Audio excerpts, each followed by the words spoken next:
تین چیزیں جس کی خود سید الشہداء بھی فرماتے ہیں، انسان یا تو رشد کرتا ہے یعنی اوپر کی طرف جائے گا، آگے کی طرف بڑھے، یا پھر راکد ہے، رکا ہوا ہے، اور تیسرا منحوت ہے یعنی حبوط یعنی نیچے کی طرف گرا ہوا ہے۔ یہ تین چیزیں ہم اپنی زندگی میں دیکھیں، ان تین چیزوں سے خالی نہیں ہے۔ امام حسین علیہ السلام، امام نے بعض خط لکھے لوگوں کو جو امام کے فرامین ہیں، اس میں امام نے کہا کہ میں تمہیں اس راستے کی طرف ہدایت دینا چاہتا ہوں تاکہ تم رشد کرو۔ جو امام کے ساتھ شامل ہو گیا وہ رشد کر گیا، جس میں سے بہترین مثال حضرت غر کی ہے، یعنی رشد کر گیا یعنی آگے کی طرف نکل گیا۔ ایک راکد ہے یعنی وہیں کھڑا ہوا ہے، نہ آگے جا رہا ہے۔ امام نے کئی لوگوں خط رکھے، کئی لوگوں بولا، نہ انہوں نے دشمن کا ساتھ دیا نہ امام کا، لیکن راکد ہونا مقدمہ ہوتا ہے گرنے کے لیے، یعنی انسان جب تباہی کی طرف گرے۔ کچھ لوگ تھے جو امام کو جانتے تھے، امام کو سمجھتے تھے، مگر امام کے مقابلے میں آ گئے۔ یہ تین طرح کے کردار ہیں جو کربلا کے آس پاس موجود ہے۔ ہم اپنی زندگی میں دیکھیں، ہم رشد کر رہے ہیں، راکد ہیں، کہ خدا نخواستہ نیچے گر رہے ہیں۔ قرآن سورہ اعراف میں غالباً آیت نمبر 176 میں پروردگار ایک قصہ بیان کر رہا ہے۔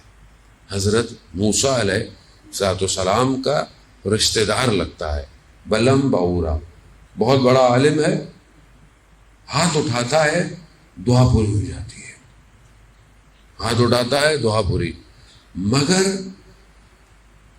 اپنے زمانے کے ولی کے مقابلے میں آ گیا۔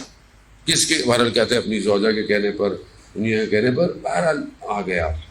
قرآن اس کے بارے میں جو الفاظ کو استعمال کر رہا ہے جان محترم، ہمیں اس کو توجہ کی ضرورت ہے۔ بہرحال میں آپ کے سامنے آیت کا یہ پہلا حصہ پڑھ کر دکھاؤں تاکہ کلام الہی کو ہم سمجھنے کی کوشش کریں۔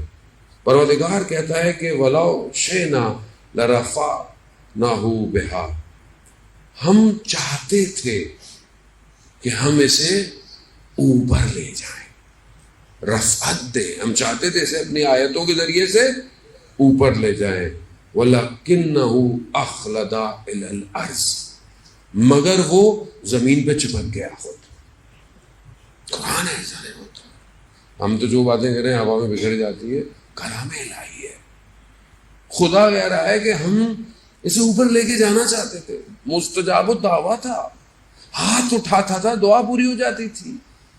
اور یہ ہم لوگ بعض کہتے ہیں ہماری دعا کیوں نہیں پوری ہوتی، ہماری دعائیں کیوں ہو جاتی ہیں؟ عزیزان محترم، کچھ گناہ ایسے ہیں کہ وہ دعاؤں کو آسمان سے نیچے پھینک دیتے ہیں۔ تردد الدعا، حدیث میں ایسی گناہ ہے جو دعاؤں کو واپس زمین پہ مار دیتے ہیں۔ آپ کرتے رہے۔ ہمارے استاد کہنے لگے کہ خاتون کے پاس آئی، ان کی بیٹی جو تھی وہ بے حجاب تھی بہت، انہوں نے کہا کہ مولانا صاحب اس کو کریں، کہہ رہا اس کا اخلاق اتنا برا تھا، اس کے سارے کام غلط تھے۔ تو پھر وہ خاتون غصے میں کہنے لگی، آپ علماء حضرات کہتے ہیں کہ قبہ امام حسین علیہ السلام کے نیچے جائیں اور دعا کریں، میں نے تو وہاں جا کے دعا کی ہے، دعا میری قبول نہیں ہوتی۔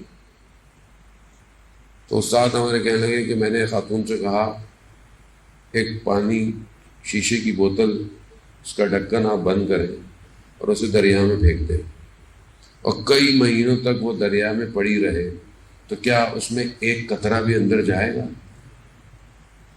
کہا خود عمل ایسے کیے ہیں کہ دعا پوری ہی نہیں ہوگی۔ وہ انسان ہوتا، پھر انسان خدا کی بارگاہ میں شکوے کرتا ہے۔ خود تو اپنا عمل دیکھیے، خدا کہہ رہا ہے ہم اس کو اوپر لے کے جانا چاہتے تھے، رفعت دینا چاہتے تھے، مگر یہ خود زمین پہ چپک گیا۔ اب رفعت، رشد، چپکنا، راکد، اور پھر نہ صرف چپکا بلکہ تباہی کی طرف چلا گیا. وَاتَّبَعَ هَوَاهُ یعنی اس نے اپنی خواہشات کی اتباع کی، شیطان کی. ایک حصہ ہے، اس آیت کافی طولانی ہے، ایک حصہ ہے، تینوں سچویشن کو یہ ڈیفائن کر رہا ہے. ہمیں بھی خدا اوپر لے کے جانا چاہتا ہے. خدا اپنی ہر مخلوق سے محبت کرتا ہے. ایسا نہیں کہ خدا فلانے سے محبت کرتا ہے تو فلانے سے نہ. خدا کے یہاں رنگ اور نسل اور زبان اور خدا کی مخلوق ہے. خدا اپنی مخلوق سے اتنی محبت کرتا ہے کہ بہانے دیتا ہے اس کو، کہ ایک بہانے کے ذریعے سے بس اس کو میں معاف کرتا ہوں، کوئی اس کو ایک بہانہ دے دوں میں. لیکن انسان خود اپنے حدود کو توڑنے کی کوشش میں، اگر مجھے میرے حال پہ چھوڑ دیا جائے میں برباد ہو جاؤں گا. کنفرم ہے. میں نے اپنا خود جو ہے وہ اپنا اسکین جو کرتا رہتا ہوں، اہل بیت کرم کرتے، اسکین کرتا رہے انسان، اپنے آپ کو اسکین کرنا چاہیے. میں نے دیکھا کہ اگر میرے حال پہ چھوڑ دینا خدا تو میں دوسرے دن برباد ہوں. یہ اس نے کرم کیا ہوا ہے جو مجھے بچایا ہوا ہے. میری غلطی کو مجھے دکھا دیتا ہے، شرمندہ ہو جاتا ہوں. یہ کیا کیا میں نے؟ تھوڑی دیر بعد انسان ہے، انسان ظاہر ہے، انسان سے غلطی ہوتی ہے، زبان سے ہو گئی، ذہن سے ہو گئی، فوراً خدا کہتا ہے یہ تم نے غلط کیا ہے. کمال یہ ہے فوراً جھک جاؤ، فوراً ٹھیک نہیں بنے، کھڑے رہنا ہے. زندگی میں بھی ایسے ہی ہے. میں نے آپ سے کچھ بات کی، آپ مجھ سے ناراض ہو جائے، دوستی کر لیں، کیا ہے، معافی مانگ لیں، انسان ختم تو نہیں ہو جاتا. یہی پریکٹیکل لائف کی امپلیمنٹیشن انسان کے سول پر افیکٹ کرتی